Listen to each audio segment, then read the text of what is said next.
ಇನ್ನು ವಾಯುಭಾರ ಕುಸಿತಕ್ಕೆ ಸುರಿದ ಭಾರೀ ಮಳೆಗೆ ಮಂಗಳೂರು ಬೆಂಗಳೂರು ರಾಷ್ಟ್ರೀಯ ಹೆದ್ದಾರಿಯ ಮಧ್ಯೆ ಕಲ್ಲಡ್ಕ ರಸ್ತೆ ಕೆಸರು ಗದ್ದೆಯಾಗಿರುವ ದೃಶ್ಯ ಕಂಡುಬಂದಿದೆ. ಅವಧಿಗೆ ಮುನ್ನ ಹಠಾತ್ ಚಂಡಮಾರುತದ ಪರಿಣಾಮ ಇಲ್ಲಿ ಈ ಥರದ ಒಂದು ಸಮಸ್ಯೆ ಆಗಿರುವಂಥದ್ದು. ಸಿಕ್ಕಾಪಟ್ಟೆ ಮಳೆ ಬಂದಿದೆ. ಸರಾಗವಾಗಿ ನೀರು ಹರಿಯೋದಕ್ಕೆ ಚರಂಡಿ ವ್ಯವಸ್ಥೆ ಇಲ್ಲದೆ ರಸ್ತೆ ತುಂಬ ನೀರು ಹರಿದಿರುವಂತಹ ದೃಶ್ಯಾವಳಿ. ಇದು ಸಮಸ್ಯೆ ಬಿಡಿ, ಇದು ಇವರು ಹೇಳೋದು ಮಾತ್ರ. ಮೊನ್ನೆ ಕೂಡ ಸಂಸದರ ಹತ್ರ ಭರವಸೆ ಕೊಟ್ಟಿದ್ರು, ನಾವು ಈ ಮೇ ಕೊನೆಯ ಒಳಗಾಗಿ ಕೆಲಸ ಮುಗಿಸಿ ಕೊಡ್ತೇವೆ ಅಂತೇಳಿ ಹೇಳ್ತಾರೆ. ಮೇ ಕೊನೆಗೆ ಇನ್ನೂ ಸ್ವಲ್ಪ ದಿನ ಇದೆ ಅಂತೇಳಿ. ಆದರೆ ಇದು ಕಂಪ್ಲೀಟ್ ಆಗುವ ರೀತಿಯಲ್ಲಿ ಕಂಡು ಬರ್ತಾ ಇಲ್ಲ. ಯಾಕಂತ ಹೇಳಿದರೆ ಬೀಚ್ ರೋಡ್ನಿಂದ ಅಡ್ಡ ಹೊಳೆಯ ತನಕ ನಡೆಯುವಂತಹ ರಾಷ್ಟ್ರೀಯ ಹೆದ್ದಾರಿ ಕಾಮಗಾರಿ ಕೆಲಸ ಮಿಡ್ಲಲ್ಲಿ ಮಧ್ಯದಲ್ಲಿ ಸ್ವಲ್ಪ ಬಾಕಿ ಇದೆ.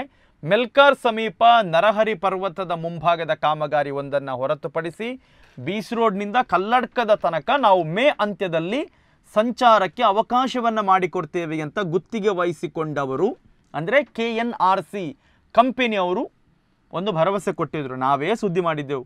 ಸಂಸದರು ಇಲ್ಲಿಂದ ಇಡೀ ಟೀಮ್ ಕರ್ಕೊಂಡು ಹೋಗಿದ್ರು, ಅಧಿಕಾರಿಗಳೆಲ್ಲ ಅವರ ಎದುರಲ್ಲೇ ಭರವಸೆ ಕೊಟ್ಟಿರುವಂಥದ್ದು. ಸೊ ಮೇ ಅಂತ್ಯದಲ್ಲಿ ಬಹುತೇಕ ಕಾಮಗಾರಿಗಳು ಪೂರ್ಣಗೊಂಡು ಕಲ್ಲಡ್ಕ ಫ್ಲೈಓವರ್ ಸಂಚಾರಕ್ಕೆ ಮುಕ್ತಗೊಳ್ಳಬೇಕಿತ್ತು. ಆದರೆ ಈಗ ಮೇ ಅಂತ್ಯ ಆಗ್ತಾ ಬಂದಿದೆ, ಇನ್ನು ಕೆಲವೇ ದಿನಗಳು ಬಾಕಿ ಇರೋದು.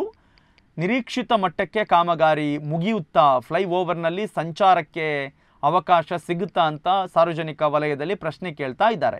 ಜೊತೆಗೆ ಈ ಪ್ರಥಮ ಮಳೆಗೆ ಕಲ್ಲಡ್ಕದ ಸರ್ವಿಸ್ ರಸ್ತೆ ಗದ್ದೆಯಾಗಿ ವಾಹನಗಳು ಡ್ಯಾನ್ಸ್ ಮಾಡುವ ದೃಶ್ಯಗಳು ಕಂಡುಬಂದಿದೆ. ಸಾರ್ವಜನಿಕ ವಲಯದಲ್ಲಿ ಬೈತಾರೆ 2 ದಿವಸ, ಮತ್ತು ಗೊತ್ತಿದೆ ಜನರಿಗೆ ಸಹ ಎಷ್ಟು ಬೈದರೂ ಇದು ಸರಿಯಾಗಲ್ಲ, ನಾವು ಅಡ್ಜಸ್ಟ್ ಮಾಡಿಕೊಂಡು ಹೋಗಬೇಕು. ಮಂಗಳೂರಿಗೆ ಕೆಲಸಕ್ಕೆ ಬರುವವರಾದರೆ ಬರುವಾಗ ಮನೆದು ಡ್ರೆಸ್ಸಲ್ಲಿ ಬಂದು ಆಫೀಸ್ಗೆ ಹೋಗಿ ಮತ್ತೆ ಆಫೀಸ್ ಡ್ರೆಸ್ ಹಾಕೋದು ಒಳ್ಳಿತು. ಯಾಕಂದರೆ ಈ ಕೆಸರಿನಲ್ಲಿ ಬಂದರೆ ಆಫೀಸ್ ಡ್ರೆಸ್ಸಲ್ಲಿ ಮದುವೆಗೆಲ್ಲ ಹೋಗ್ಲಿಕ್ಕಿದ್ದವರಿಗೆ ಏನಾದರೂ ಇದ್ದರೆ ಪಚೀತಿ, ಇನ್ನು ಕೇಳೋದು ಬೇಡ. ಸೊ ಒಟ್ಟಾರೆಯಾಗಿ ಈ ಮಳೆಗಾಲದಲ್ಲೂ ಕೂಡ ಕಲ್ಲಡ್ಕ ಸರಿಯಾಗುತ್ತಾ ಅಂತ ಸ್ವಲ್ಪ ನೆಮ್ಮದಿಯ ನಿಟ್ಟುಸಿರು ಬಿಟ್ಟವರಿಗೆ ಮೊದಲ ಮಳೆಗೆ ಅದರ ಒಂದು ನರಕ ದರ್ಶನ ಆಗಿದೆ. ಮೇ ಅಂತ್ಯದ ಒಳಗಾಗಿ ನಾವು ಕಾಮಗಾರಿ ಮುಗಿಸ್ತೇವೆ, ನರಹರಿ ಪರ್ವತದ ಒಂದು ನಮಗೆ ಮುಗಿಸ್ಲಿಕ್ಕಾಗಲ್ಲ, ಬಾಕಿ ಎಲ್ಲ ಕಡೆ ಕಂಪ್ಲೀಟ್ ಆಗುತ್ತೆ ಅಂತ ಹೇಳಿದವರು ಇನ್ನೊಂದು 7 ದಿವಸ ಇದೆ. ಈಗಲೇ ಬೇಡ ಪೂರ್ತಿ ಹೇಳೋದು, ಯಾಕಂದರೆ ಅವರು ಹೇಳ್ಬೋದು ಇನ್ನು 7 ದಿವಸ ಇದೆ ನಾವು ಕಂಪ್ಲೀಟ್ ಮಾಡ್ತೇವೆ ಅಂತೇಳಿ. ಕಾದು ನೋಡೋಣ. ಆದರೆ ಇದು ಮೊದಲ ಮಳೆಗೆ ಕಂಡು ಬಂದಿರುವ ಅವಾಂತರದ ದೃಶ್ಯಾವಳಿ. ಯಾಕಂದರೆ ಸಂಸದರು ಕ್ಲಿಯರ್ ಕಟ್ಟಾಗಿ ಹೇಳಿದರು, ಮಳೆಗಾಲದಲ್ಲಿ ಇದು ಸಿಕ್ಕಾಪಟ್ಟೆ ಸಮಸ್ಯೆ ಆಗುತ್ತೆ, ಕಾಮಗಾರಿ ಅಟ್ ಎನಿ ಕಾಸ್ಟ್ ಮುಗಿಸಲೇಬೇಕು ಅಂತ ಹೇಳಿ. ಮುಗಿದಿಲ್ಲ.